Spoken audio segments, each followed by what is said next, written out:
I pulled into our driveway that Thursday evening, the Tesla's keys feeling heavier in my pocket than they should have.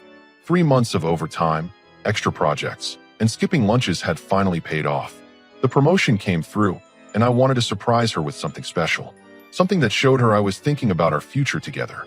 The house felt different when I walked in. Too quiet. Usually she'd be watching Netflix or scrolling through her phone, but the living room was empty. I found her in the kitchen, standing with her back to me, staring out the window at nothing in particular. "Hey, how was your day?"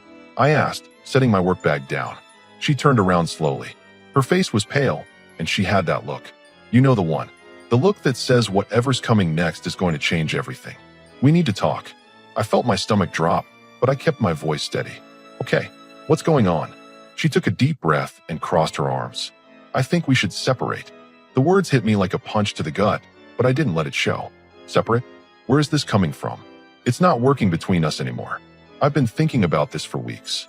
Weeks. She'd been planning this while I was working extra hours to buy her a surprise. The irony wasn't lost on me. "Is there someone else?" I asked directly. She hesitated for just a moment too long. "It's not like that. It's just, Douglas lost everything in his business. His divorce cleaned him out completely, and he really needs support right now. He needs me more than you do." Douglas, her ex-husband from college. The same guy she'd told me was ancient history when we started dating 5 years ago. "So let me get this straight," I said, leaning against the counter. "You want to leave me to go help your ex-husband, who's broke? You're making it sound worse than it is. You're successful, you have your career, you don't need me. Douglas is struggling, and I can't just abandon him when he's at his lowest point." The audacity was breathtaking. I reached into my pocket and felt the Tesla keys. The same keys I'd been planning to surprise her with tomorrow morning. The car that was sitting in the dealership lot with her name on the registration. "You've got it all figured out then," I said calmly. "I know this is hard to understand, but I have to do what's right. Douglas and I have history. We understand each other in ways that—" "Stop." I held up my hand. "Just stop talking." She looked surprised by my tone. Maybe she expected me to beg, to fight for her, to make some dramatic speech about our marriage. Instead, I walked to the kitchen drawer and pulled out a notepad. "Here's what's going to happen," I said, scribbling down a name and number. "You can contact my attorney on Monday if you want to make this official. I'm not going to stand in your way." Her mouth fell open. "That's it? You're not even going to try to work this out?" I looked at her for a long moment. The woman I'd been married to for 3 years. The woman I'd been planning to surprise with a $30,000 car. The woman who was telling me her ex-husband's needs were more important than our marriage. "You just told me another man needs you more than I do. What exactly am I supposed to work out? I thought you'd understand. I thought you'd be supportive of me helping someone who's going through a tough time." "Supportive?" I almost laughed. "You want me to be supportive of you leaving me for your ex?" "It's not like that." "Then what is it like?" "Because from where I'm standing, it sounds like you're choosing him over me, and you want my blessing to do it." She started to say something, but I was done with the conversation. I grabbed my keys and headed for the door. "Where are you going?" she called after me. "Out.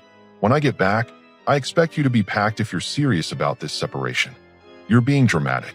I turned around at the front door. "No, I'm being practical. You've made your choice. I'm just accepting it faster than you expected." I drove around town for 2 hours, trying to process what had just happened. The Tesla keys were still in my pocket, a constant reminder of how completely I'd misread my own marriage. When I got back home, half her clothes were gone, and there was a note on the kitchen counter saying she'd be staying with Douglas temporarily. I crumpled up the note and threw it in the trash. Then I called the dealership and told them I wouldn't be picking up the car after all. Some surprises just aren't meant to be. The next morning, I woke up in an empty house for the first time in 3 years. No coffee brewing, no shower running, no sounds of her getting ready for work. Just silence. And honestly, it wasn't as devastating as I thought it would be. I made my own coffee and sat at the kitchen table, looking at the attorney's business card I'd written down the night before. Walter Edwards, divorce attorney. A buddy from work had recommended him after his own messy divorce 2 years ago. My phone buzzed. A text from her. "I hope you can understand why I had to do this. Douglas is in a genuinely tough spot." I deleted it without responding. Around noon, my neighbor Susan knocked on the door. She was in her 60s, retired, and knew everyone's business on the street. "I saw her leaving with suitcases yesterday," she said, not bothering with small talk. "Everything okay?" "We're separating," I said simply. Susan's eyebrows shot up. Well, that's sudden. Though I have to say, I'm not entirely surprised. What do you mean? She glanced around as if checking for eavesdroppers. I didn't want to say anything before, but I've seen a man picking her up a few times when you were at work. Different car each time. Always during lunch hours. My jaw tightened. How long has this been going on? Maybe 2 months? I minded my own business because, well, it wasn't my place. But if you're separating anyway. 2 months. While I was working overtime to afford her surprise, she was sneaking around with Douglas during her lunch breaks. Thanks for telling me, Susan. For what it's worth, I think you're better off. You're a good man. You deserve someone who appreciates that. After she left, I called Walter Edwards and scheduled an appointment for Monday morning. Then I did something I hadn't done in months. I called my buddy Lincoln and asked if he wanted to grab a beer. About time, he said. Haven't heard from you in forever. She keeps you on that tight a leash. Not anymore. I'll explain when I see you. We met at Murphy's, a sports bar downtown. Lincoln was already nursing a beer when I arrived. So what's the story? He asked as I sat down. I gave him the abbreviated version. His expression shifted from surprise to disgust. Let me get this straight. She wants to leave you to go play house with her broke ex-husband. That's the size of it. And she had the nerve to frame it like she was doing some noble thing? She actually said he needs her more than I do. Lincoln shook his head. Man, the audacity of some people. What are you going to do? Already called a lawyer. Meeting with him Monday. Good. Don't let her drag this out. Cut it clean and move on. We spent the next 2 hours talking about everything except my marriage. It felt good to have a normal conversation with another adult. I realized how long it had been since I'd done anything social without her controlling every detail. When I got home that evening, there were 3 missed calls from her and 2 voicemails. I didn't listen to them. Instead, I opened a beer and ordered pizza.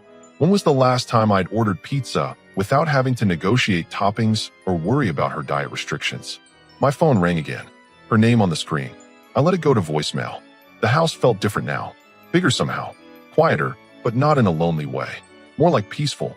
I could hear the neighbor's dog barking, cars passing on the street, the hum of the refrigerator. Normal sounds I hadn't noticed when she was here, always talking or playing videos on her phone. Sunday morning, I did something I hadn't done in years. I slept until 9, made pancakes for breakfast, and watched football without anyone complaining about the volume or asking me to change the channel. Around noon, my phone rang. Unknown number. Hello. Is this about Douglas Roberson? The voice was older, gravelly. Who is this? Terry Boyd. I used to work construction with Douglas before his business went under. Your wife called me asking about him. I sat up straighter. What did she want to know? She was asking if what he told her about losing everything was true. Wanted to know if I'd seen him around, if he was really struggling like he claimed. And Terry laughed. But there was no humor in it. That's the thing. Douglas didn't lose anything. His business is doing fine. Matter of fact, he just bought himself a new truck last month. Expensive one too. The pieces clicked into place. She's been lied to. Sounds like it. Thought you should know. Douglas always was a smooth talker, especially with women who felt sorry for him. After Terry hung up, I sat there staring at my phone. Douglas had played her perfectly. Fed her some sob story about being broke and desperate, knowing she'd eat it up. And she fell for it completely. The irony was almost funny. She left me to help someone who didn't need help, while I was the one actually working overtime to improve our life. I should have felt vindicated. Should have wanted to call her and tell her she'd been played. Instead, I felt something else entirely. Relief. She'd made her choice. The fact that it was based on lies just proved how little she really knew about making good decisions. Monday morning came with a sense of purpose I hadn't felt in months. I met with Walter Edwards at 9 sharp. He was a no-nonsense guy in his 50s, the kind of lawyer who cut through emotional drama and focused on facts. Standard separation case, he said after I explained the situation. No kids, minimal shared assets since you kept your finances mostly separate. Should be straightforward. She's staying with her ex-husband. Does that complicate things? Walter raised an eyebrow. Actually, it simplifies them. Makes her intentions pretty clear. Will file for divorce based on abandonment and adultery. Should expedite the process. I signed the initial paperwork and left his office feeling lighter than I had in weeks. Instead of going straight to work, I stopped at a coffee shop I'd never been to before. The kind of place she would have complained was too pretentious or too expensive. The barista was a college-aged guy named Dominic. First time here. Yeah. What do you recommend? Depends. You looking for something safe or want to try something new? New sounds good. He made me some elaborate drink with 3 different types of beans. It was actually pretty good. I sat by the window, watching people walk by, checking emails on my phone. Normal Monday morning stuff, except I wasn't rushing to get home to update her on my day or asking what she wanted for dinner. Work was different too. I actually stayed late Tuesday because I wanted to finish a project, not because I was avoiding going home. My supervisor, Beverly, noticed. "You seem more focused lately," she said Wednesday afternoon. "Just trying to stay productive." "Well, whatever you're doing, keep it up." The Morrison account loved your presentation yesterday. It was funny how much clearer my thinking became when I wasn't constantly distracted by relationship drama. For months, I'd been trying to balance work stress with whatever mood she was in when I got home. Now I could just focus on doing good work. Thursday evening, my phone started ringing again. Her number. I was making dinner, so I let it go. Then it rang again, and again. Finally, I answered. "What? Don't hang up, please. I need to talk to you." Her voice sounded different. Strained. "I'm listening." Things with Douglas aren't. They're not what I expected. I kept stirring my pasta sauce. Meaning, he's not as grateful as I thought he'd be. And some of the things he told me about his situation don't add up. I said nothing. I think I might have made a mistake. Might have. Okay, I made a mistake. A big one. But we can fix this, right? We can work through this. I turned off the burner and leaned against the counter. "Let me ask you something. When you decided to leave, did you think about what it would do to me?" "Of course I did, but no, I don't think you did. I think you saw what you wanted and took it, regardless of the consequences. Now that it's not working out the way you planned, you want to undo it. That's not fair." "Fair?" I almost laughed. "You left me for another man, and you want to talk about fair? It wasn't like that. You know it wasn't like that. Then what was it like? Because I'm having trouble seeing it any other way." She was quiet for a long moment. "Can I come home? Can we try to work this out?" "No." Just like that. Just like that. I hung up and turned my phone to silent. Then I finished making dinner, opened a beer, and watched a movie I'd been wanting to see for months. The kind of action movie she always said was too loud and stupid. Friday afternoon, Lincoln called. "How's the bachelor life treating you?" "Better than expected, honestly. Want to grab dinner tonight? There's this new place downtown I've been wanting to try." We met at a steakhouse that had opened a few months ago. The kind of place she would have said was too expensive for a casual dinner. "You look good, man," Lincoln said after we ordered. "Relaxed." "I feel relaxed. It's weird." "Not weird. You've been walking on eggshells for years. Now you can just be yourself again." The waiter brought our steaks. Mine was cooked perfectly, exactly how I ordered it. When was the last time I'd ordered a steak without her commenting about red meat or asking the server 20 questions about how it was prepared? "So what's the plan?" Lincoln asked. "Divorce proceedings are moving forward. Should be final in a couple months if she doesn't contest it." "Think she will. I think she'll try. But Walter says it won't matter much. She abandoned the marriage.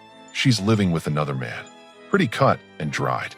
After dinner, we walked around downtown for a while. It was a nice evening, warm for October. I realized I couldn't remember the last time I'd just walked around without a specific destination or timeline. "You know what's funny?" I said as we headed back to our cars. "What's that?" "I keep waiting to feel sad about this. Or angry. But mostly I just feel relieved." That tells you everything you need to know right there. When I got home, there were 2 more voicemails from her. I deleted them without listening and went to bed early. Tomorrow was Saturday, and for the first time in months, I had no plans and no obligations. Just a whole day to do whatever I wanted. The thought didn't make me anxious. It made me excited. 6 weeks after she left, the calls became desperate. Not just occasional evening calls, but multiple times a day. I'd wake up to 3 missed calls, check my phone at lunch to find 5 more, and come home to a voicemail box that was constantly full. I never answered. One evening, my neighbor Susan knocked on my door again. She had that look people get when they're bursting with gossip, but trying to act casual. "I hate to be the bearer of bad news," she said, "but I thought you should know. I saw your wife at the grocery store yesterday." "Okay." She looked rough, like she hadn't been sleeping, and she was arguing with some man on the phone in the parking lot, loud enough that other people were staring. I didn't respond, but Susan continued anyway. "My cousin Paula works at the bank downtown. She said your wife came in last week trying to cash a check that bounced. Something about a loan that was supposed to be paid back. That got my attention. A loan? Apparently, she lent someone a significant amount of money, and when she tried to deposit their repayment check, it bounced. Paula said she seemed panicked about it. After Susan left, I sat in my kitchen thinking about what she'd told me. Douglas had convinced her to lend him money. Money that apparently didn't exist, just like his sob story about being broke. My phone rang. Her number again. This time, I answered. "Stop calling me. Please, just listen to me for 5 minutes." Her voice was hoarse, like she'd been crying for hours. "You have 2 minutes. Douglas is gone. He left town 3 days ago. He took the money I lent him and just disappeared." I said nothing. I'm in trouble. Genuine trouble. I used money from our joint savings to help him, and now it's gone. I can't make the payments on my credit cards, and I don't have anywhere to stay. You made your choice. I know I did, and it was the wrong choice. I admit that, but I need help. Call your parents. I did. They won't talk to me. My dad said I made my bed, and now I have to lie in it. Smart man. What about your sister? She said the same thing. Everyone thinks I'm an idiot for leaving you. They're not wrong. She started crying harder. I know I hurt you. I know I destroyed everything good we had. But I'm desperate here. I don't have anywhere else to turn. You should have thought about that before you left me for another man. It wasn't supposed to be like this. He said he just needed help getting back on his feet, and then we'd build something together. He made it sound like we had a future, and you believed him. I know how it sounds. I know I was naive, but I genuinely thought I was doing the right thing. I looked around my kitchen. Clean counters, no dirty dishes in the sink, no clutter anywhere. The house had never been more organized or peaceful. Where are you staying now? A motel on Highway 9. The weekly rate place. It's all I can afford. Highway 9. I knew that area. It wasn't dangerous exactly, but it wasn't nice either. I'm sorry to hear that. Can I come home? Just temporarily, until I figure out my next step? No, please. I'm not asking to get back together. I'm just asking for a place to stay while I sort out this mess. The answer is still no. Why? What would it hurt to let me sleep on the couch for a few weeks? I almost laughed. Because you're not my responsibility anymore. You left, remember? You chose Douglas over me. The fact that it didn't work out doesn't make it my problem. I made one mistake. One awful mistake. Does that really mean you're going to let me end up on the street? You didn't make one mistake. You made a series of choices. You chose to meet him behind my back. You chose to lend him money. You chose to leave me. You chose to trust him over me. Every step of this disaster was a choice you made. She was quiet for a long time. When she spoke again, her voice was barely a whisper. I know I don't deserve your help, but I'm asking anyway. And I'm saying no anyway. I hung up and turned off my phone for the rest of the night. The next morning, I had breakfast at that coffee shop again. Dominic remembered my order. The usual? Actually, let me try something different today. He made me a simpler drink. Black coffee with just a hint of vanilla. It was perfect. I sat by the window again, watching people start their day. A couple walked by holding hands, laughing about something. A businesswoman hurried past, checking her phone. A guy about my age jogged by with his dog. Normal people living normal lives. No drama, no manipulation, no one asking them to fix problems they didn't create. My phone buzzed with a text from my attorney. Divorce papers ready for your review. Can you stop by this afternoon? I texted back. I'll be there at 3. When I got to Walter's office, he had everything laid out on his desk. She hasn't responded to any of our attempts at service, he said. We may need to publish notice in the newspaper if we can't locate her current address. Try the weekly inn on Highway 9. He raised an eyebrow, but wrote it down. This should be wrapped up within the next month.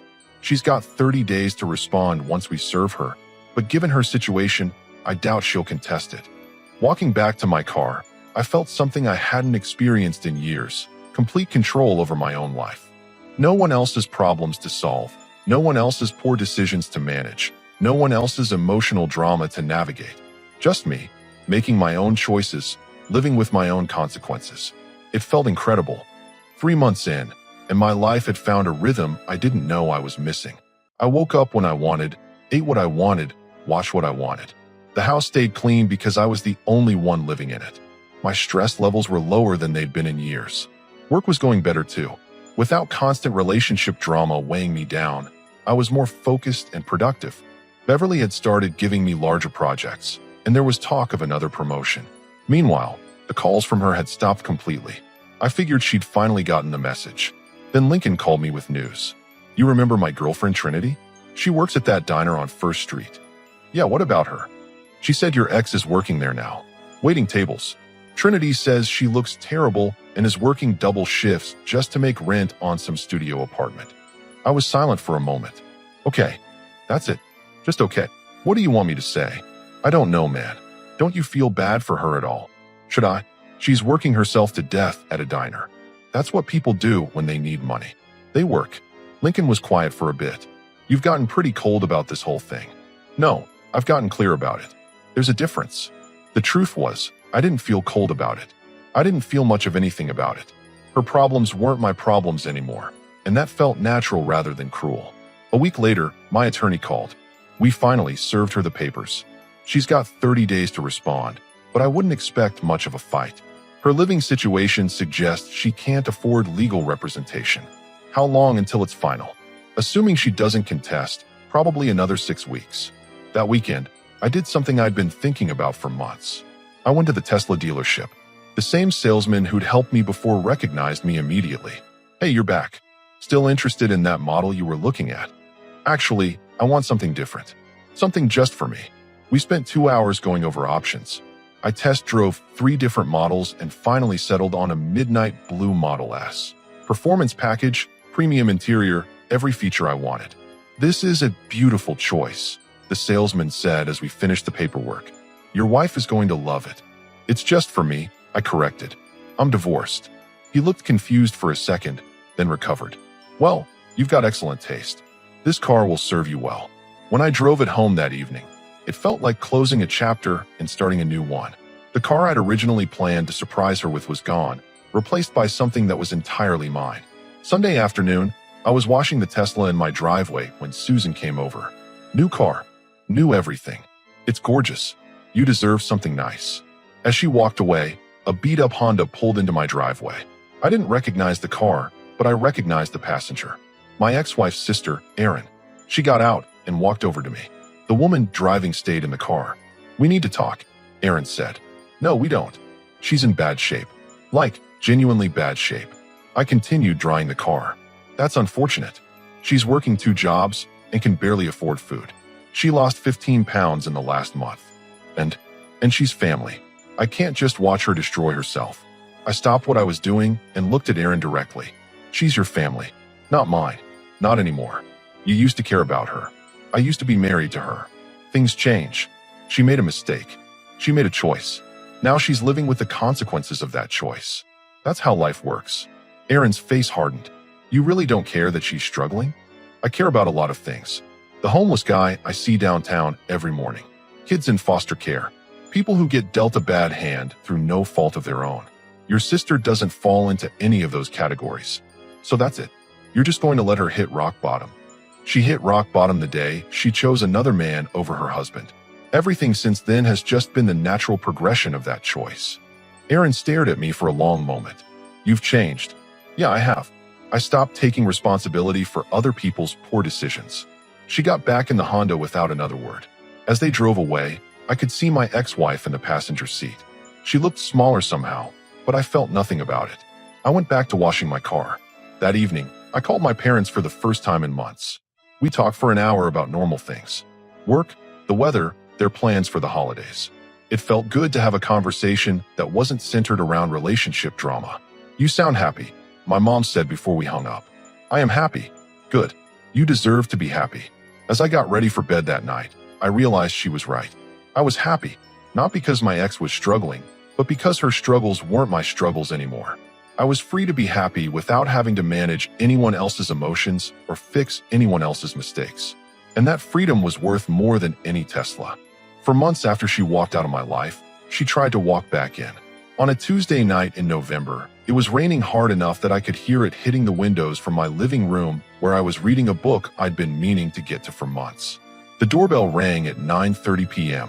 Through the peephole, I saw not just her, but an entire delegation. Her mother, her sister Erin, some woman I didn't recognize who was probably her friend, and a man in a suit carrying a briefcase. I opened the door, but didn't step aside to let them in. Evening, I said calmly. She looked exactly like Trinity had described. 15 pounds thinner, dark circles under her eyes. wearing a cheap raincoat that had seen better days.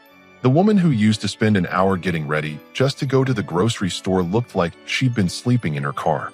"Can we come in?" she asked, her voice shaky. "We need to talk." "We can talk right here." The man in the suit stepped forward. "I'm attorney Preston Boyd. I represent Mrs. Ms. I corrected. "We're divorced. As of last Friday, actually." His confidence faltered for a moment. "Ms. Reynolds, we're here to discuss a possible reconciliation." I almost laughed. "A reconciliation? You brought a lawyer to discuss getting back together?" Her mother spoke up. "She's learned her lesson. She knows she made a terrible mistake, and she's paid for it." "Has she now?" "She's working 2 jobs just to survive," Aaron added. "She's barely eating, barely sleeping. She gets it now. She understands what she threw away." I looked at each of them, then back at my ex-wife. "So let me understand this. You brought your mother, your sister, your friend, and a lawyer to my house at 9:30 at night, in the rain, to tell me you've learned your lesson?" "I know how it looks," she said, stepping closer. "But I had to try. I had to make you understand how sorry I am, how much I regret what I did. And you thought an intervention was the way to do that." The attorney cleared his throat. "There are legal avenues we could explore if you're amenable to." "Stop." I held up my hand. "Let me save everyone some time here." I stepped onto the porch, closing the door behind me. All 5 of them were now standing in the rain, looking up at me expectantly. "4 months ago, you told me that Douglas needed you more than I did. You left our marriage to go help another man. You took money from our joint account to loan to him. You lied to me for months before you left, sneaking around behind my back." "I know, but I'm not finished." My voice was calm but firm. "You chose him over me. Not once, but repeatedly. You chose to believe his lies over trusting your husband. You chose to prioritize his needs over our marriage. You chose to leave. The rain was getting heavier, but nobody moved. Now Douglas is gone. Your money is gone. Your family won't help you. And you're working at a diner trying to pay rent on a studio apartment. And suddenly, you want to come back." "It's not like that," she said desperately. "Then what is it like?" "I made a mistake. A huge mistake. But people make mistakes. People learn from them. We can rebuild from this." I shook my head. "You didn't make a mistake. You made a choice. You saw what you wanted and you took it. The only thing you're sorry about is that it didn't work out the way you planned." Her friend stepped forward. "She's been punished enough. She's learned her lesson." "Punished?" I looked at her directly. "You think working for a living is punishment? You think facing the consequences of your own decisions is punishment?" "She loved you," her mother said. "She still loves you." "No, she doesn't. She loves the idea of not having to work 2 jobs. She loves the idea of having financial security again. She loves the idea of not being responsible for her own poor choices." The attorney tried again. "If there were financial arrangements that could be made, you want to pay me to take her back?" I actually laughed at that. What's the going rate for accepting a woman who abandoned her marriage for another man? My ex-wife started crying. "Please, I know I don't deserve it, but I'm asking for another chance." "You want another chance?" I asked. "Let me tell you about chances. I had a chance to surprise you with a Tesla the night you left me. Instead, I kept the keys in my pocket and watched you walk out. I had a chance to chase after you, to beg you to stay, to fight for our marriage. I didn't. I pulled out my own keys, the ones to the midnight blue Tesla sitting in my garage. I had a chance to answer your calls, to let you back into my life, to be your safety net when Douglas disappeared. I didn't take that chance either. And you know what? Every chance I didn't take turned out to be the right choice." "You bought a Tesla anyway?" she whispered. "I did.